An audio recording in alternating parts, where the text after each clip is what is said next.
it's a great opportunity. And I think this is still a great opportunity for those of us who think differently. And I think folks of color have such a part to play because the situation that we're in means that if we can get all of those others who benefit from our oppressions to actually see what they do, then they will find out that we're pretty much the key to how this empire can come down. You know, it's those on the very bottom who provide the key. You know, in the Panther Party, we would say, you know, like the lumpen proletariat, you know, all the Marxist language. And the lumpen was those of us from the streets, those of unemployed, the people on welfare, the hustlers, the ones on the very bottom who had been treated the worst, who have been designated as insignificant by the system, would be the ones most qualified to lead a revolution. And it was the belief in two people, basically, Huey P. Newton and Bobby Seale, that said, let's organize amongst those people who catch the brunt of this system's oppression, whose lives have been ruled insignificant, who some call are trapped in a state of social death, you know. So for me, we don't have a choice but to try to figure this out. And I say figure it out because just like the Zapatistas say, we cannot make this happen with some preordained plan. It just don't happen like that. We figure this out as we go. So the Zapatistas say, walking, we ask questions. For me, that is such an open, necessary way to approach a different kind of revolution. It's not the big R revolution, it's the small R revolution. It's the revolution of the people that comes from our situations. It comes from our local situations, and they use the word in academia, organic, you know, trying to figure this out on our own. You know, that it can't come from the intellectuals, it can't come from, you know, the nonprofits, the NGOs. It has to come from us who bear it, you know, and it's very, very important. My sense of urgency is that at 57, I'm trying to figure out, man, are we really going to do this? You know, in the Panther Party, if I had even asked that question, comrades would have said, Ashanti, give me 20 push-ups or take a run around the block right now, because we operated without any doubts. You could not have any doubts about our victory, you know. And that was right on. I mean, it was right on for the time. But then when you know, sitting in prison, that your movement is losing, and then at a certain point, you know that they just crushed us, and I may never get out of prison, got to think about why. So for me, it was the reading. For me, it was turning that prison into the revolution, or into the university, excuse me, and reading all I could, discussing always with those who were around you, what do we think went wrong?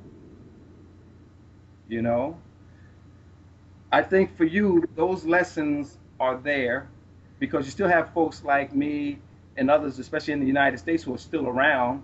Some of us who have gotten out of prison, some of us who may not have been captured at some point, but have sort of resurfaced to be of some kind of use. And I'm assuming the situation is the same in Canada. There are certain folks that have been through the 60s and the 70s, they're still around. What can we offer? And I think that those of us who still are trying to be relevant, one of the things that we can offer by just trying to be relevant is that we haven't given up. You know, I think what is important for us to do is to give you all that we can give in advice, not leadership, but advice, to make sure that you don't repeat certain of the mistakes that we made, but that you carry on certain of the things that made us effective, which was our creativity, our daringness, you know, the willingness to try things to see if they would work, even when you wasn't quite sure, and that it would happen in community, with other folks of like minds and like hearts, so that even if I was nervous or scared about doing something, I know that with those who are around me, we give each other the courage to do, to take risk. And in taking those risks is not, I'm not necessarily saying that the risks are picking up guns. I'm not saying that, though it can be. What I'm saying is that sometimes the risk might be just knocking on your next door neighbor's apartment and saying, hello, I know that we've been living next door for the last 15 years, but we don't even really know each other. We never even invited each other to dinner. How about coming over? You know? Or for someone, you know, coming from a very sexist, narrow movement, you know, the risk just may well be, you know, I'm gay, you know, I'm bi, or I'm whatever, and my community gives me what I need to be who I want to be, who I feel like I am, you know. This is the kind of movement or space that I think we need to develop, that within our space we get what we need from people because we care.